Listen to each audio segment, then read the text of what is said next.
Well, good morning and Happy New Year to everyone.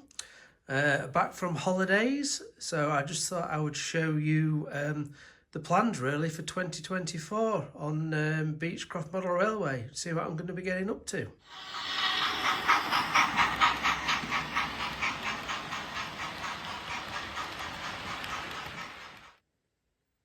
My main focus last year was really on the loco yard, both for the steam engines, and then I did some work obviously on the diesel yard. It's not finished yet, still some bits to do. Quite pleased with it overall. It did take up quite a bit of time to do this area. Yeah, there's things I look back and think I maybe would have done that differently, but overall I'm pleased with the progress that I've made here. So as I say, I do want to, as part of the plans, is just to get the finishing bits done on both sides of the turntable. This is one of the areas that I'll be adding onto my list to do, where all those steam engines are sat now. If you remember from an early video, I talked about potentially putting an upper level there, extending the road just to create a bit of interest. I had some great comments from that video. What I am thinking potentially now is that it'll be a hillside leading up, there'll be a road down and a cutting round that corner as opposed to covering it all up. There is a siding in place already, so I could create some sidings or a small industry, but that is definitely one for the jobs to do list this year. This is one area that probably didn't really work out as I'd wanted it to. Not very happy with it, I have to say. The whole reason I put this tunnel in and the illusion of a hillside was to hide the incline coming up. This incline coming up here. It was made so I could get most running area possible. I put the incline right against the edge of the baseboard, so it's right against this edge, which meant there was no room to be able to do a cutting or an embankment which would look realistic. So I thought that I would put a tunnel mouth there and hopefully try and create the illusion that this branch line is just shooting off and it's not following the path of the main lines above. But it hasn't really worked out, because when you look at the tunnel you can see that the incline starts there, but you can also see the curve going around that way, so it doesn't quite look right and not really what I wanted. So if I was doing this area again, you know, when I look at it in hindsight's always a great thing, but I would have done it differently. I would have started the tunnel probably there where this straight track, so when you look down it would look like the track is going that way and you wouldn't see the curve. So I've got just an old piece of tunnel, but I'll probably put that tunnel mouth there. I mean, I still can alter this because this is only paper mache, so it'd be quite easy to cut a new tunnel entrance in. And what I would have done is this hill here, I would have carried it up, and that would have created a cutting for these lines, and then it would have come up much higher, so it did look more realistically like a hillside and a tunnel going into it. But the main thing is you would have got the illusion that this track was continuing off into the yonder somewhere. So I may look at changing that, not right now, but you know, I just wish I'd thought it through a little bit more before I started that corner.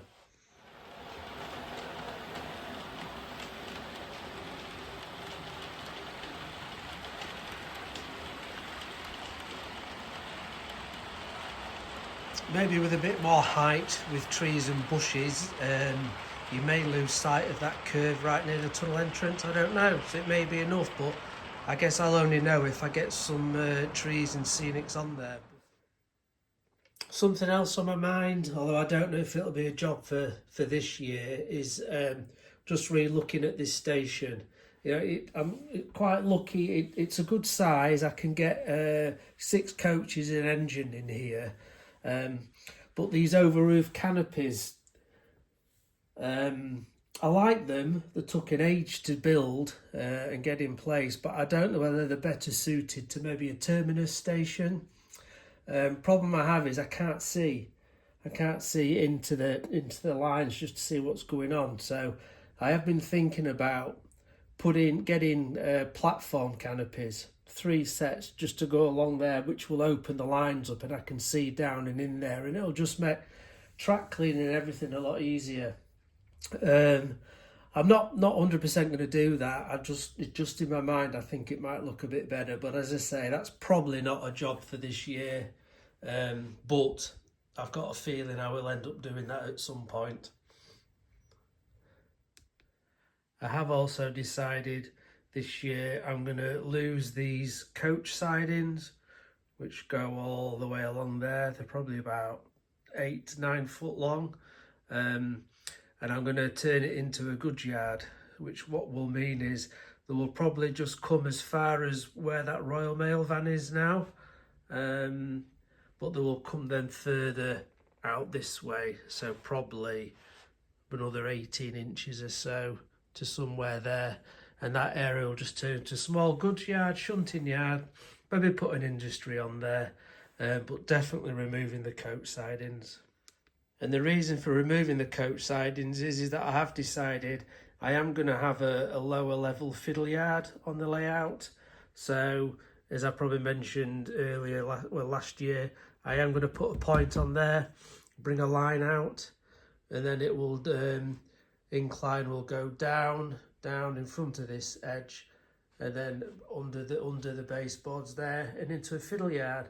If I did it like that, though, it does mean I would have probably need to have a reverse loop in there. So I am going to toy around with the idea of maybe putting another point in here and bringing that out this way. So one will come down this way and then the other line will just run on the outside of the opposite way, if that kind of makes sense. So it would create a full loop, really, so there's no need for a reversing loop to be put in place. And the other big job I want to do this year is not relating to the railway itself, but to the room, is from this wall here, you can see, which is the stairwell really. I am going to put a stud wall in from there all the way up to the ceiling. I think that'll probably just help keep some of the warmth in, because the stairwell is particularly cold, but it'll give me a lot of shelving and storage to put all these tools in to tidy that area up. What it does also mean that from this edge here across to that wall, because these storage sidings are going, I'm going to be able to put a door in, so I'll be able to frame it, put a door in there, which again will keep the heating better and insulate the room more. I'm not going to lose any light because there's 2 good windows in here, so that is a job. Quite a big one. I'm not a joiner, as you've probably seen from some of my attempts on other videos, but I do want to get that done and get that in place for this year.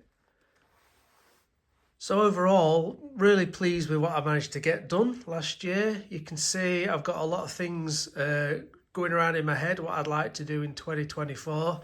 I think first things first though, I'm not going to start any work in here till February.